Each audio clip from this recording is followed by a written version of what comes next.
اعوذ باللہ من الشیطان الرجیم بسم اللہ الرحمن الرحیم والذین لا یشہدون الزور واذا مروا باللغو مروا کراما والذین اذا ذکروا بآیات ربهم لم یخروا علیہا صما وعمیانا والذین یقولون ربنا هب لنا من ازواجنا وذریاتنا قرۃ اعین واجعلنا للمتقین اماما اولئک یجزون الغرفۃ بما صبروا ویلقون فیها تحیۃ وسلاما خالدین فیها حسنت مستقرا ومقاما قل ما یعبأ بکم ربی لولا دعاؤکم فقد کذبتم فسوف یکون لزاما۔ اور رحمان کے بندے وہ ہیں جو ناحق کاموں میں شامل نہیں ہوتے، اور جب کسی لغو چیز کے پاس سے گزرتے ہیں تو وقار کے ساتھ گزر جاتے ہیں، اور جب انہیں اپنے رب کی آیات کے ذریعے نصیحت کی جاتی ہے تو وہ ان پر بہرے اور اندھے بن کر نہیں گرتے، اور جو دعا کرتے ہوئے کہتے ہیں کہ اے ہمارے پروردگار ہمیں اپنی بیوی بچوں سے آنکھوں کی ٹھنڈک عطا فرما اور ہمیں پرہیزگاروں کا سردار بنا دے۔ یہ لوگ ہیں جنہیں ان کے صبر کے بدلے جنت کے بالا خانے عطا ہوں گے، اور وہاں دعاؤں اور سلام سے ان کا استقبال کیا جائے گا۔ وہ وہاں ہمیشہ ہمیشہ رہیں گے۔ کسی کا مستقر اور قیام گاہ بننے کے لیے وہ بہترین جگہ ہے۔ اے پیغمبر لوگوں سے کہہ دو کہ میرے پروردگار کو تمہاری ذرا بھی پرواہ نہ ہوتی اگر تم اس کو نہ پکارتے۔ اب جب کہ اے کافر ہو تم نے حق کو جھٹلا دیا ہے تو یہ جھٹلانا تمہارے گلے پڑ کر رہے گا۔ سورہ فرقان کی 72 سے لے کر 77 نمبر تک کی آیات آپ کے سامنے تلاوت کی گئی ہے، اور یہ جو آیات پڑھی گئی ہیں سورہ فرقان کے آخری آیات ہیں۔ اس سے پہلے آپ کے سامنے رحمان کے کچھ خاص بندوں کا ذکر آپ کے سامنے کیا گیا تھا، جس میں سے میں نے عرض کیا تھا کہ اللہ تعالیٰ نے رحمان کے جو مقبول اور محبوب بندے ہیں ان کی 13 صفتیں بیان کی گئی تھی۔ ان 13 صفتوں میں سے 9 صفات کا آپ کے سامنے ذکر کیا گیا، اور 4 صفات کا اس وقت جو آیات پڑھی گئی ہیں اس کے اندر ان 4 صفتوں کو بیان کیا گیا ہے۔ ان میں سے 10ویں صفت جو اس وقت آیت پہلی پڑھی گئی ہے 72 نمبر کی، اس آیت کریمہ میں اللہ تعالیٰ فرماتے ہیں اور رحمان کے بندے وہ ہیں جو ناحق کاموں میں شامل نہیں ہوتے۔ قرآن کریم میں اصل لفظ زور استعمال ہوا ہے جس کے معنی جھوٹ کے ہیں، اور ہر باطل اور ناحق کو بھی زور کہا جاتا ہے۔ مطلب یہ ہے کہ جہاں ناحق اور ناجائز کام ہو رہے ہوں اللہ تعالیٰ کے نیک بندے ان میں شامل نہیں ہوتے۔ یہ بھی ایک نیک اور محبوب بندوں کی خاص صفات بیان کی گئی ہیں کہ جہاں پر غلط کام ہوتا ہے ان غلط کاموں کی جگہوں پر نیک بندے بیٹھتے نہیں، شریک نہیں ہوتے۔ اب یہاں پر جو ہے اس مجلس سے مراد یعنی جو زور کا معنی بیان کیا گیا کہ ہر باطل اور ناحق کو بھی زور کہا جاتا، مطلب یہ جہاں ناحق اور ناجائز کام ہو رہے ہوں وہاں نیک بندے شریک نہیں ہوتے۔ کام سے مراد بہت ساری تفسیریں بیان کی گئی ہیں۔ بعض مفسرین کہتے ہیں اس سے شراب کی محفل مراد ہے کہ شراب کی محفلوں میں اللہ کے نیک اور محبوب بندے شریک نہیں ہوتے۔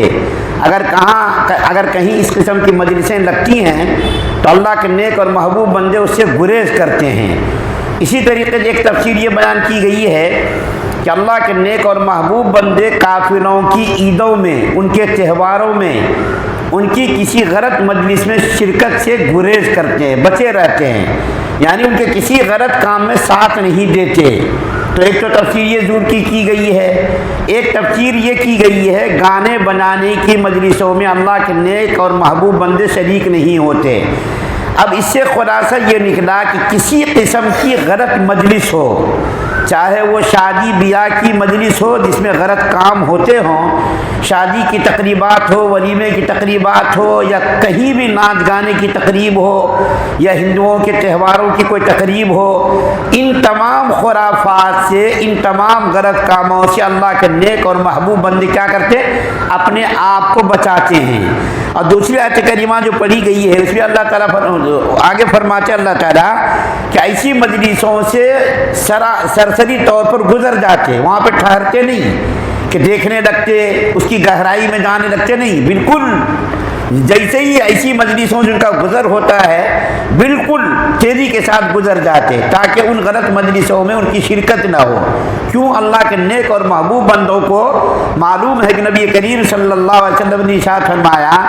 کہ کسی غلط مجلس میں اگر کوئی آدمی وہاں شریک نہیں ہوا اور ادھر سے گزرا اور گزرتے ہوئے تھوڑی دیر کے لیے بھی ٹھہر گیا تو اسی قسم کی مجلس میں اس کا بھی شمار ہوگا۔ بعض موقعوں پر ایسا موقع آتا ہے کہ ایسی مجلسوں سے ہی گزرنا پڑتا ہے، راستہ وہی ہوتا ہے، تو بعض لوگوں کی عادت ہوتی ہے نا، ذرا دیکھنے لگتے، سننے لگتے اور اس مجلس سے ذرا لطف اندوز ہونے لگتے،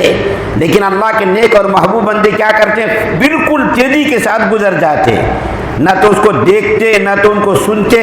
بالکل تیزی کے ساتھ گزر کر کے اس مجلس سے نکل جاتے۔ اس کے بعد جو آیت پڑھی گئی ہے اس کے اندر اللہ تعالیٰ فرماتے ہیں کہ جب ان کو نصیحت کی جاتی ہے قرآنی آیات کے ذریعے تو وہ ان پر بہرے اور اندھے بن کر نہیں گرتے، بالکل توجہ کے ساتھ آیات قرآنی کو سنتے، اس کے اوپر غور کرتے اور پھر اس کو عمل کرنے کی نیت سے سنتے۔ اس کے بعد جو آیت پڑھی گئی ہے اس کے اندر ایک اور نیک اور محبوب بندوں کی صفات بیان کی گئی ہے کہ محبوب اور نیک بندوں کی ایک یہ صفت بھی بیان کی گئی کہ اپنی بیوی اور اپنے بچوں کے لیے دعائیں کرتے ہیں، وہ اپنے بیوی بچوں کے لیے بھی دعا کیا کرتے؟ یا اللہ ہماری بیوی کو، ہماری اولاد کو آنکھوں کی ٹھنڈک بنا دیجئے۔ اگر اولاد اور بیوی نیک ہو، شوہر کی فرما بردار بیوی ہو، اولاد اگر اپنے باپ کی فرما بردار ہو تو باپ کے لیے تو آنکھوں کی ٹھنڈک ہے، اور اگر اولاد اور بیوی نافرمان ہو تو پھر بیوی جو ہے اور اولاد جو ہے آنکھوں کی ٹھنڈک نہیں، بالکل کانٹا بن جاتی ہے بیوی اور اولاد۔ آج یہی دور ہو رہا ہے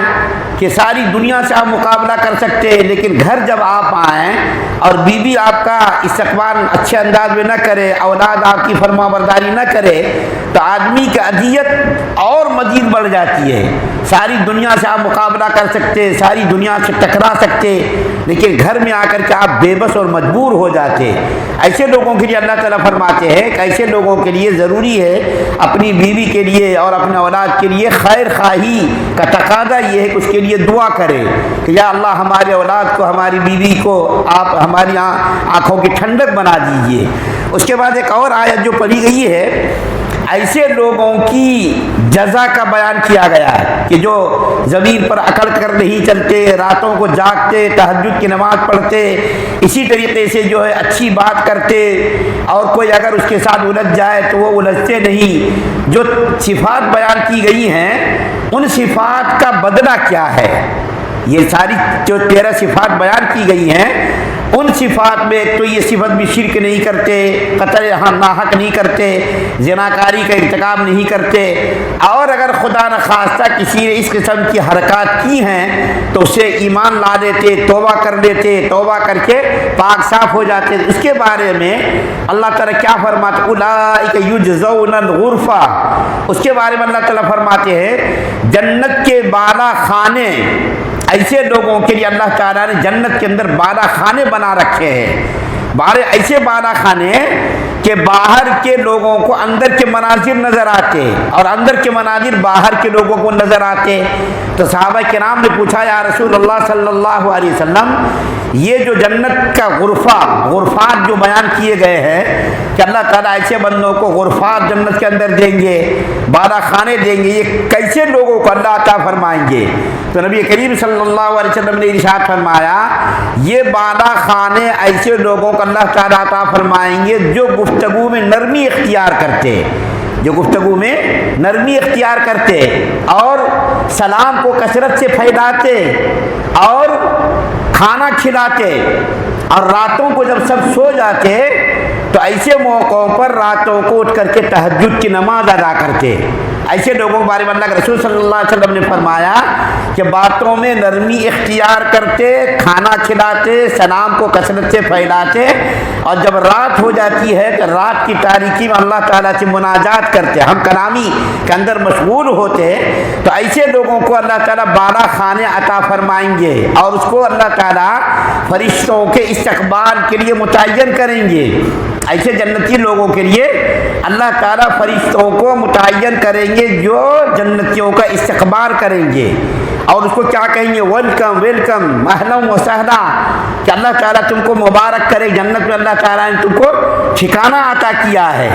اور بہترین ٹھکانہ۔ اس سے پہلے کیا ہے؟ جہنم بہت ہی بری جگہ ہے، بہت ہی برا مقام ہے۔ یہاں اللہ تعالیٰ کیا فرما رہا ہے؟ ایسے لوگوں کے لیے جنت اللہ نے تیار کر رکھی ہے، اور جنت بہترین جگہ ہے ٹھہرنے کے لیے۔ اور پھر اللہ کیا فرما رہا ہے؟ یہ ہمیشہ ہمیشہ کے لیے اس کو جنت کے اندر ڈالا جائے گا، کبھی جنت سے اس کو نکالا نہیں جائے گا، جنت سے اس کو کبھی خارج نہیں کیا جائے گا، بلکہ دائمی طور پر اللہ تعالیٰ جنت کے اندر اس کو داخل کریں گے، تو ایک مرتبہ ہمیشہ کے لیے وہ جنت کے اندر ہی رہیں گے، اس کو کبھی جنت سے نکالا نہیں جائے گا۔ آخری آیت جو 77 نمبر کی پڑھی گئی ہے، اس آیت کے اندر اللہ تعالیٰ کافروں سے پھر متوجہ ہو رہے ہیں، کافروں سے پھر متوجہ ہو رہے ہیں، اور متوجہ ہو کر کے کافروں کو وارننگ دے رہے ہیں، اور فرما رہے ہیں اللہ تعالیٰ، اے پیغمبر لوگوں سے کہہ دو، یعنی کفار اور مشرکین سے، میرے پروردگار کو تمہاری ذرا بھی پرواہ نہ ہوتی اگر تم اس کو نہ پکارتے، اللہ تعالیٰ کی عبادت اگر تم نہ کرتے تو اللہ تعالیٰ کو تمہاری ذرہ برابر بھی پرواہ نہ ہوتی۔ اب جب کہ اے کافروں تم نے حق کو جھٹلایا تو یہ جھٹلانا تمہارے گلے پڑ کر رہے گا۔ اللہ تعالیٰ نے آخر آیت میں پھر کافروں سے خطاب کیا۔ الحمدللہ سورہ فرقان کی تکمیل ہوئی ہے، اس کے بعد سورہ شعراء کا آغاز ہوگا۔ دیکھیے مجلس کا ادب یہ ہے کہ بات کرنے والوں کو دیکھنا چاہیے، ایسا بار بار دیکھ رہے ہیں اس سے خلل پڑتا ہے بات کرنے والے کو، ہر وقت گھڑی کو دیکھنا، ادھر دیکھنا ادھر دیکھنا، یہ اچھی چیز نہیں ہے۔ جو آدمی خطاب کر رہا ہے، بیان کر رہا، آپ اس کا منہ دیکھیے، ادھر ادھر دیکھ کر کے اس کا ذہن کیوں بھٹکا رہے ہیں؟ اور اگر ایسا ہی دیکھنا ہے جا کر کے ادھر ادھر بازو میں بیٹھ جاؤ، میرے سامنے بیٹھ کر کے ادھر ادھر دیکھتے، کبھی گھڑی کو دیکھ رہے، کبھی پیچھے دیکھ رہے، کبھی ادھر دیکھ رہے، کبھی اچھی چیز نہیں ہے۔ اس سے بات کرنے والے کا ذہن بھٹکتا ہے، اور دماغ کے اندر وحشت پیدا ہوتی ہے، پتہ نہیں کیا دیکھ رہے ہیں، کون سا بڑا ٹائم ہو گیا، 10 منٹ تو ہوئے ہیں نا، بار بار گھڑی کو دیکھ رہے ہیں، اچھی چیز نہیں ہے یہ، اور میں برابر دیکھ رہا ہوں، اس سے مجھ کو بہت تکلیف ہو رہی ہے۔ میں اتنی تیاری کر کے رات کو آتا ہوں، تیاری کر کے آپ کے سامنے بات کرتا ہوں، اور آپ سامنے بیٹھتے، میرا منہ دیکھیے، ادھر ادھر مت دیکھیے، گھڑی کو مت دیکھیے، ہم کہاں بھاگ جا رہے ہیں کیا، یا آپ کو کہیں بھاگنا ہے؟ اس لیے توجہ کے ساتھ اگر آپ سنیں گے تو اللہ تعالیٰ میرے دل کے اندر بھی دینی باتوں کو ڈالے گا۔ سننے والوں کی توجہات کا بات کرنے والے پر بہت اثر پڑتا ہے، اور جب سننے والا ادھر ادھر دیکھتا ہے تو بات کرنے والے کا ذہن بھٹک جاتا ہے۔ اس لیے مہربانی کر کے ایسے لوگ ادھر ادھر اگر دیکھنا ہے جا کر کے ادھر بیٹھ جائیں، ادھر بیٹھ جائیں، سونا ہے تو ادھر ادھر جا کر کے سوئیں، میرے سامنے بیٹھ کر کے ادھر ادھر نہ دیکھیں۔ اللہ سے دعا ہے اللہ ہم سب کو سننے زیادہ عمل کی توفیق عطا فرمائے۔ سبحان اللہ و بحمدہ، سبحانک اللہم و بحمدک، و نشہد ان لا الہ الا انت۔